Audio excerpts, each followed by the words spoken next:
Good morning. कैसे हो आप सभी। आज का हम वीडियो स्टार्ट करते हैं। आज हम डिस्कस करेंगे physical development in the infancy, यानी कि जो शिशु अवस्था है उसके शारीरिक विकास का वर्णन करेंगे। तो हम आज की वीडियो स्टार्ट करते हैं। तो आज हमारे पास क्या है कि फिज़िकल डेवलपमेंट इन इन्फेंसी, यानी कि इसका विवरण हम इस प्रकार करते हैं। फर्स्ट नंबर हमारे पास है वेट, यानी कि भार कितना है। जन्म के समय और पूरी जो शिशुवस्था अवस्था है, बालक का जो भार बालिका में वो क्या होता है, अधिक होता है। जन्म के समय बालक का भार लगभग 7.15 पौंड और बालिका का भार लगभग 7.13 पौंड होता है।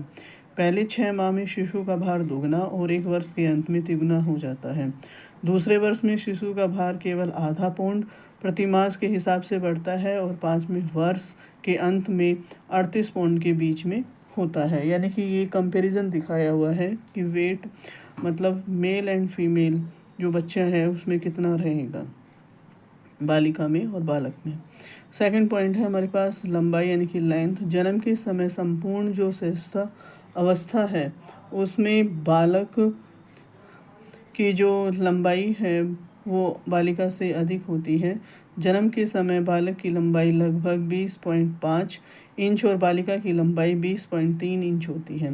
अगले 3-4 वर्षों में बालिकाओं की लंबाई बालकों से अधिक हो जाती है और उसके बाद बालकों की लंबाई बालिकाओं से आगे निकलने लगती है।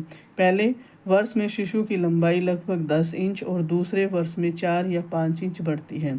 तीसरे, चौथे और 5वें वर्ष में उसकी लंबाई कम बढ़ती है। ठीक है। अब हमारा थर्ड पॉइंट है सिर व मस्तिष्क, यानी कि हेड और ब्रेन। तो जो नवजात शिशु के सिर की जो लंबाई है उसके शरीर की कुल लंबाई की 1/4 होती है। पहले 2 वर्षों में सिर बहुत ही तीव्र गति से बढ़ता है,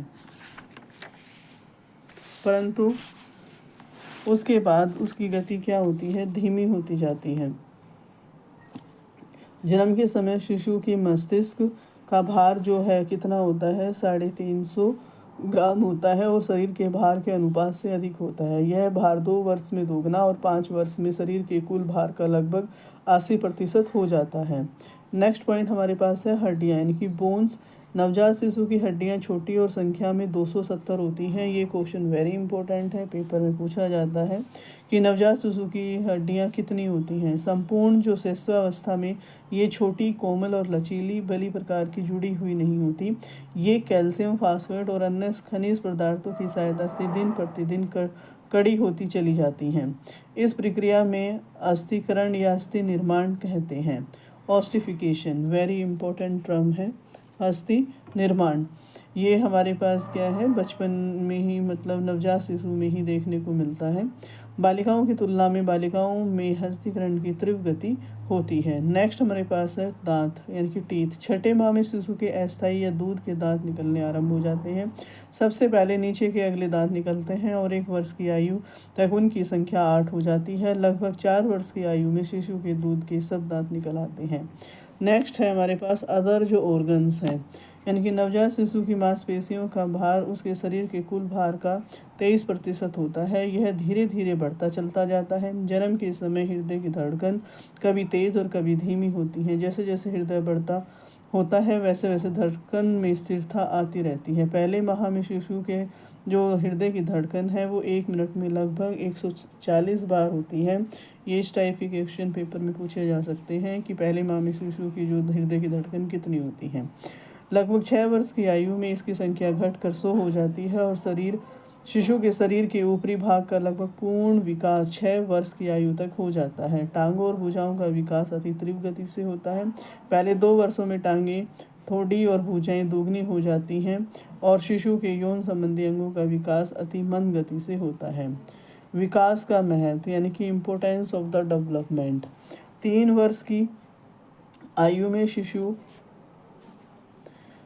के शरीर और मस्तिष्क में संतुलन आरंभ हो जाता है और उसके शरीर के लगभग सब अंग कार्य करने लगते हैं और उसके हाथ व पैर मजबूत हो जाते हैं। फलस्वरूप जैसा कि स्ट्रैंग ने लिखा है, शिशु अपने नैतिक गृह कार्यों में लगभग आत्मनिर्भर हो जाते हैं। 5 वर्ष के अंत तक अनेक शिशु पर्याप्त स्वतंत्रता और कुशलता प्राप्त कर लेते हैं। यानी कि ये जो हमारे पास जो डेफिनेशन है जो स्ट्रैंग ने दी थी इम्पोर्टेंट है। शिशु अपने नैतिक गृह कार्यों में लगभग आत्मनिर्भर हो जाते हैं। 5 वर्ष के अंत तक अनेक शिशु पर्याप्त स्वतंत्रता और कुशलता प्राप्त कर लेते हैं। वेरी इम्पोर्टेंट है। वीडियो पसंद आया हो तो लाइक और सब्सक्राइब करिए। नेक्स्ट वीडियो के लिए हम फिर मिलेंगे। धन्यवाद।